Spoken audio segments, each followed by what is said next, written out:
Don't go any further, Godwoken. We need you alive. The ship won't sail. We had orders to search every corner of it and figure out what's blocking us. It's hewn from elven Livewood. I thought I could communicate with it, but... She glances over towards a smouldering pile of ash on the deck nearby. Something is nestled within it. Fragments of scorched bone. That was Brendan. When the ship wouldn't answer my call, he touched the figurehead, and it attacked him, without warning. He burned, like he was made of parchment. Nothing. The ship is Livewood, that much is clear. But I couldn't communicate with it. The Magisters must have done something, warped it somehow. I just don't know what. Just remember what I said, Godwoken. If you die, then this was all for nothing. Her eyes flick over to the smouldering ashes once again, her head held at a despondent angle. Thank you. We were held captive together, on this ship. He kept my spirits up. Now he's dead.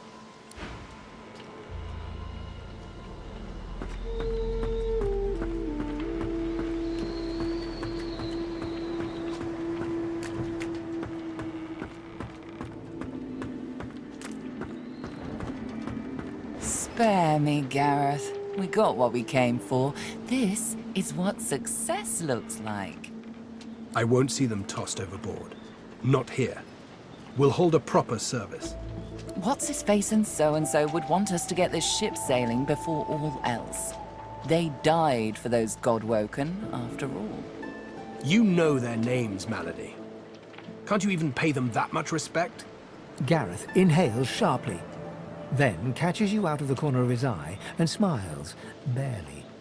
Our guest stirs. Welcome, Godwoken. Glad to see you safely aboard. Very glad indeed. Too many. One too few, actually. Alexander, he's alive. Apparently, you didn't hit hard enough. He's in the hold below decks. Unconscious, but alive. Yes, we certainly had better, but the ship won't move. She's mute. We need to free her tongue. You're welcome to try, though I doubt it'll help. What Gareth means to say is don't bother. Livewood will only move when it wants to, or in this tub's case, when it's forced to.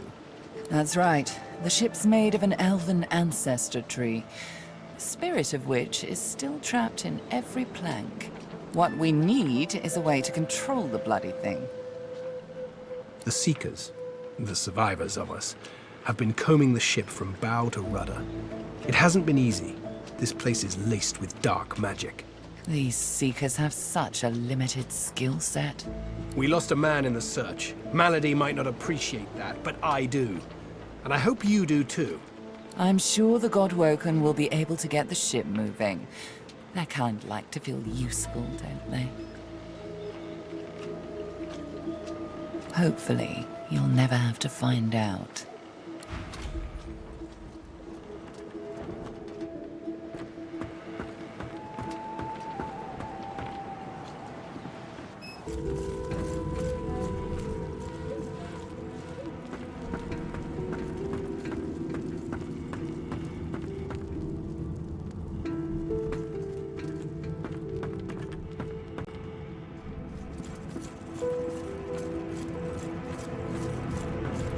I was just getting used to this seafaring life.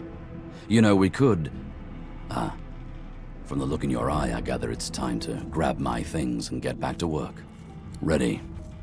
We'd probably get tired of this view soon enough anyway. Could have sworn my helmet just jolted.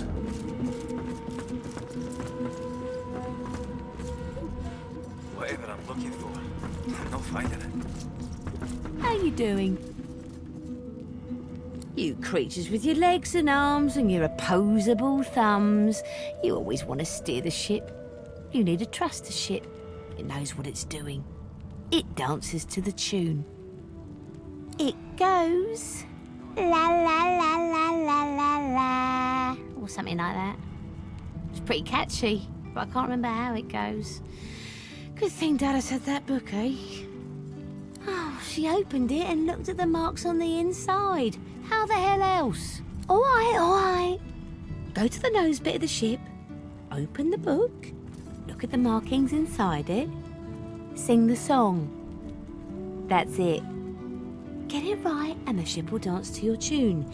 Get it wrong and the ship will kill you. That's always entertaining. For me, anyway. The lady's a sturdy old tub. It'll take a lot to sink her. The sea's a fickle mistress. She's mine, damn it.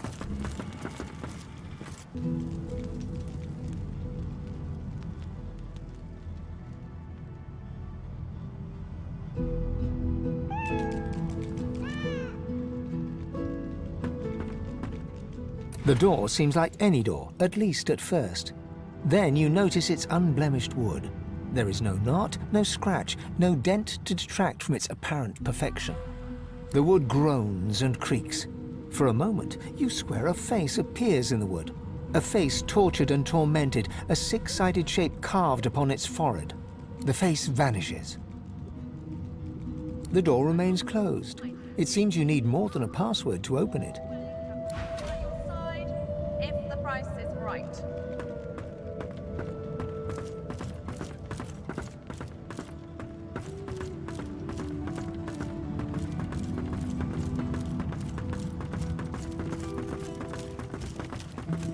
Being behind bars suits you, murdering scum. Magister Ranley, Corker's The Seeker flexes her arms stiffly. Her joints audibly pop. She sees you draw near. I owe you, Godwoken. Without your help, I'd likely still be a prisoner around here, not guarding Alexander the bloody divine himself. She nods her thanks and immediately winces, laying her hand on the back of her neck. Good luck getting anything out of either of them. Our special guest is out cold, and the other one ain't in much of a talking mood. All right then, just don't make me regret it.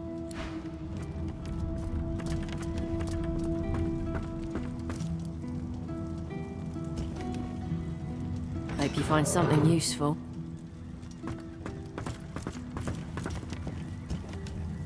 Get away from him, sorcerer. That's the divine. All right. Don't harm him. I'll be watching. Ifan grabs you by the sleeve, not hard, but insistent. Let me work on him. I've got questions that need answers. Answers I can only get from him. Ifan approaches Alexander, who lies flat on a bare wire cot. Though unconscious, Alexander's eyes are only half closed. His swollen jaw hangs open at an odd angle. Ifan grabs him by the jaw and shakes, violently. Alexander's face contorts with agony and his eyes flutter, yet he doesn't return to consciousness. Why did you trigger the death fog before the elves had a chance to escape? Why? Why? No matter how loud Ifan shouts his questions, there is no response from the unconscious Alexander. He reaches his arm back, and you realize he intends to punch Alexander in the face.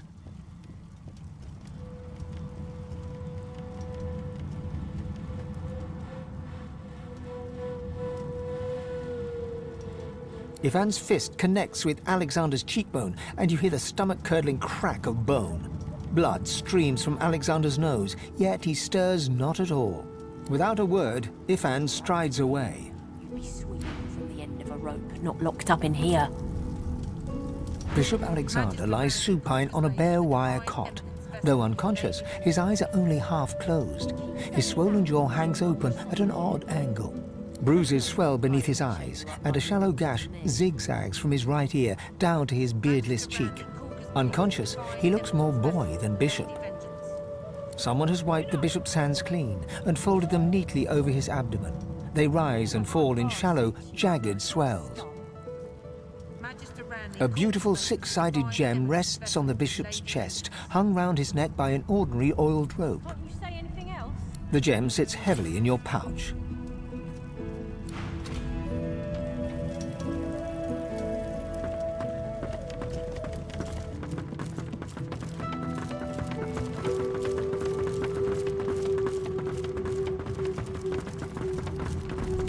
The door remains unmarked. The anguished face appears once more. It dips its forehead towards you and waits. A shudder of pleasure racks the figure in the door. It seems to breathe. All of a sudden, all anguish is gone. It gives you the sternest of looks. I am summoned. Speak the password. Yes, and yet. Just one more moment, please. He clicks together two halves of some type of gauntlet sitting in his lap and turns his full attention to you. And there. Rescued at last, am I? To whom do I owe my thanks? I'm a prisoner, of course. Do you think I'd be sitting here calmly if I was a Magister holdout? That infernal Dallis woman left me trapped here, too weak to escape. It seems I'm in your debt.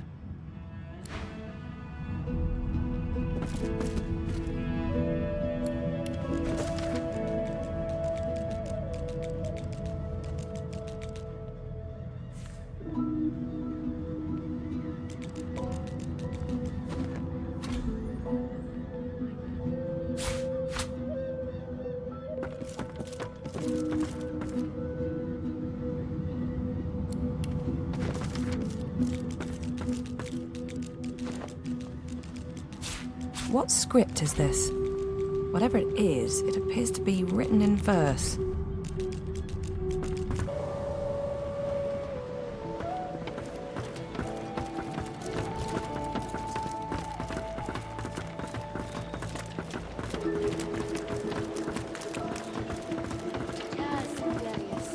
Hear my prayer. Show us the way forward. Deliver us from peril. Before you is a towering figurehead carved in the likeness of a dragon. It looms over the bow, its fangs bared at the open sea. There's an odd mark on the side of the figurehead. Battle damage, weather staining. It almost looks like a pattern, however. The deck beneath you groans and trembles, like the ship itself is awaking from a slumber. A deep sigh emerges, unmistakably the sound of a living being. You sang the song. Now you must decide my fate. Are you to be my new mistress? You are kind, but I can never be free again. Not truly. I am a vessel and must be guided. Let me take you wherever you wish. We can depart as soon as you are ready. The ship's awake. Good. Is she ready to sail? A slow, toothless smile stretches across her face. To driftwood, then. It most certainly is. Forward. With the sun on their backs and the wind in their sails, the God-woken watched Fort Joy shrink behind them.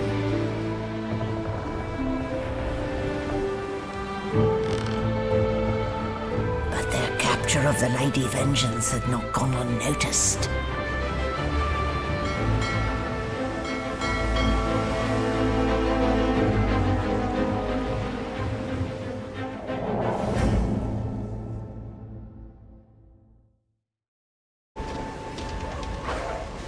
I respect your mettle, sorcerers.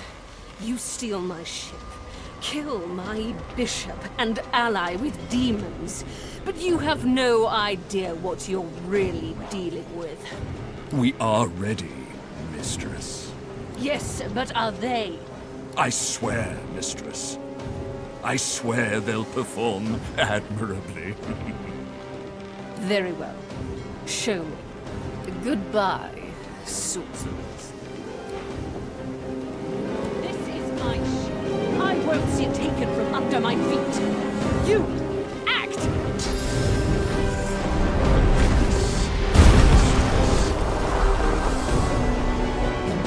Oh, for the love of the void. Listen up. We can't win this one, but I can get us to safety. You'll need to buy me time. Show us what you can do, Godwoken. Godwoken? Parasites, rather. I'll take care of it, mistress.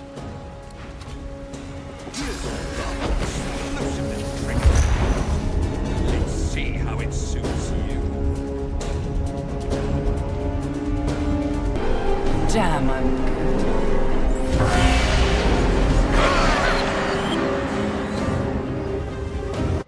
With the help of the half-demon Malady, the God-Woken escaped through the veil that separates life from death.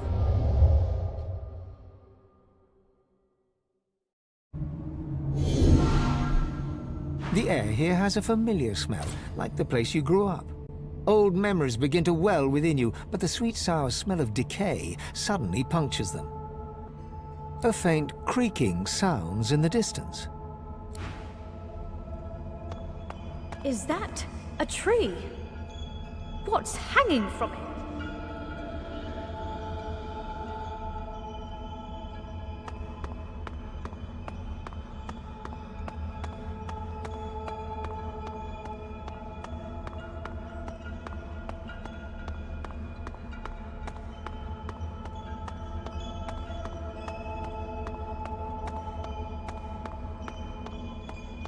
Must be a way across.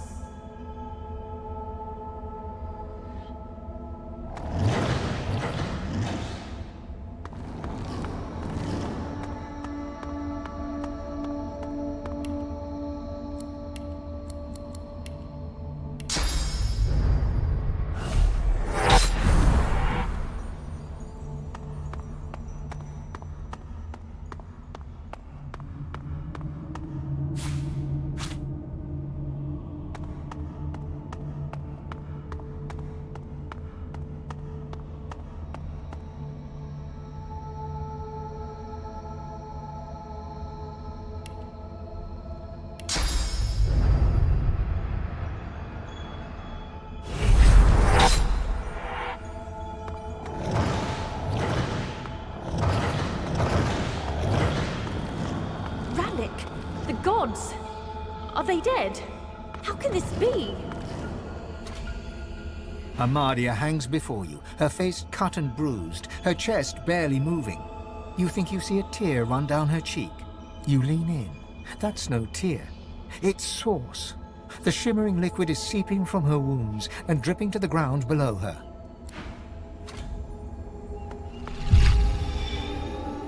Ralik hangs limp from the tree, cursed branches constricting him, snake-like from foot to shoulders. His helmeted head hangs slack at his side, but a barely audible wheeze rasps from his lips. Hurry!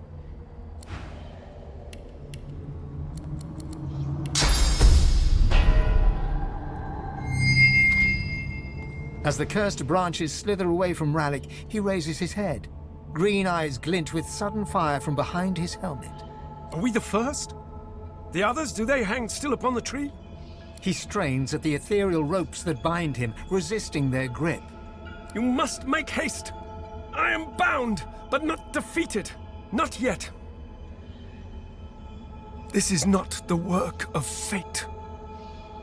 It is the work of the void. It will come for our people.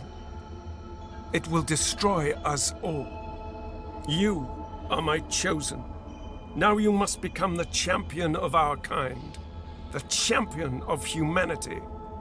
I have survived our enemies. You must do more than that. You are like me, proud, headstrong. But believe me, there is a great deal more you must learn yet. You have already unleashed some of the powers locked within you. But there is a great well of possibilities still untapped. You cannot stop until you ascend to the highest heights of your power. You cannot stop until you become divine. He opens his mouth to respond, but stops and tilts his head, listening for something you cannot detect. I hear the void. I hear it calling. I hear it laughing. It's coming! It's here! If it finds you here, if it finds you! Ralik's face twists in fear. He opens his mouth as if to scream, but no sound comes out. White-hot cold pierces your heart like a blade. You are frozen to the spot. The burning cold pumps through you like a curse, and then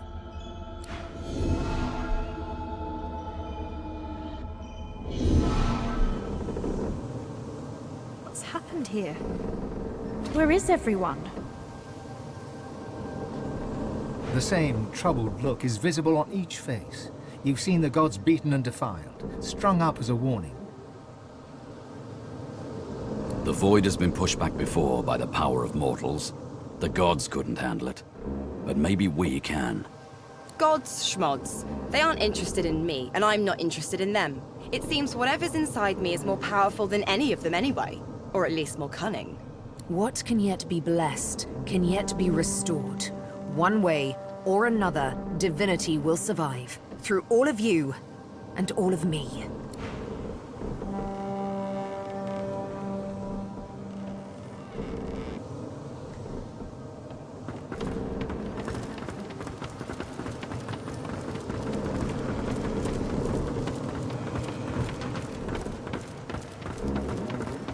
This place is strange.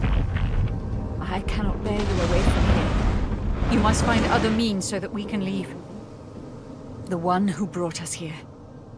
The demon that wears the face of my kin. Only she can set the course back to the land of the living. She is here still. I can feel her. Death washed over me as we entered this place. I felt many lives extinguish in a single moment. But others still draw breath. They are sheltering below decks.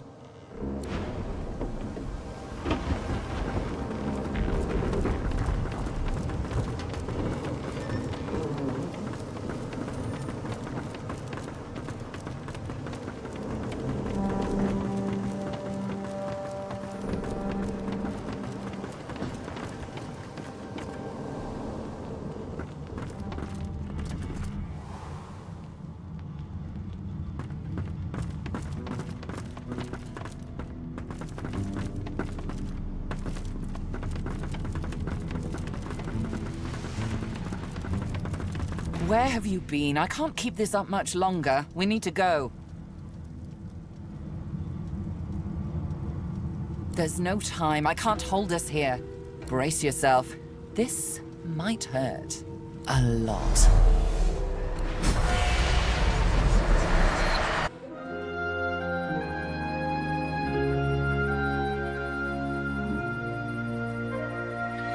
The chill of the Hall of Echoes clung to the Lady Vengeance as it returned to the shores of Reaper's Coast.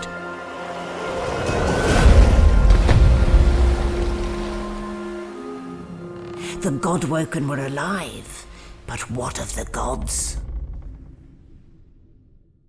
Solid ground materializes beneath your feet. Your weight falls back into your body all at once, and bright sunlight stings your eyes. As your eyes adjust, you realize you're still aboard the Lady Vengeance. A gust of fresh sea air caresses you, and warm sunshine prickles your skin. One moment, please. Just a moment. Malady explodes in a fit of retching that racks her body. At last, she sneezes and expels a glob of something shiny and silver onto the deck. It wriggles quickly off the siding and plummets into the sea with a splash. Better. Let's not do that again anytime soon, Well, we needed to escape, didn't we? So I took us the one place I was quite certain Dallis couldn't follow. I suppose you recognized the Hall of Echoes from those visions you'd had before. Realm of the dead, realm of divinity. I do hope you learned something useful on our little field trip. Desperate how? I see. So, your god seemed uncharacteristically frightened, told you the void was coming, and that only you could ascend to divinity, after which you felt a cold deep within you. Well then, it sounds like you need to ascend, doesn't it? And quickly. She inspects her fingernails with great attention, then looks up at you from under an arched eyebrow. Did they mention how you were meant to become the next divine? Well, luckily for you, Mama Malady is here to help.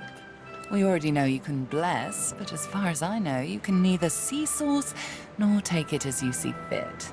I may not know much about divinity, but I do know that any godwoken worth their salt will know how to perform all these oh-so-fantastic feats. You need to go see the Meister. She's got one of those things in Driftwood, you know, the building where people go and they do things inside of it. A home, that's it. She's got a home in Driftwood. Give me your map.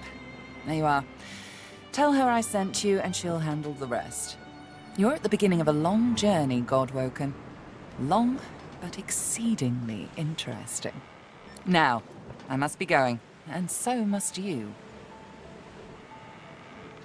Shopping. Why, our faithful little sloop, of course. We can all ride together. Won't that be terribly fun? Before you go, if I'm not back by the time you find out where our journey takes us next, you can call me back here. Tell the ship. She'll know how to summon me. And in the unlikely case you don't manage to do whatever it is you'll need to do to become what you need to become, you could call me, but I would be grateful if it doesn't come to that.